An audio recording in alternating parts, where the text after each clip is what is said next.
విడు మొరటోడు అని వాళ్ళు వీళ్ళు ఎన్నెన్ని అన్న పసి పిల్లవాడు నవాడు.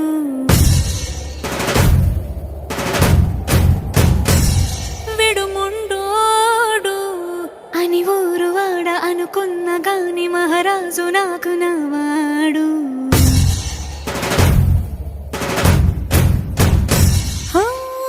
మాట పెడుసైనా మనసు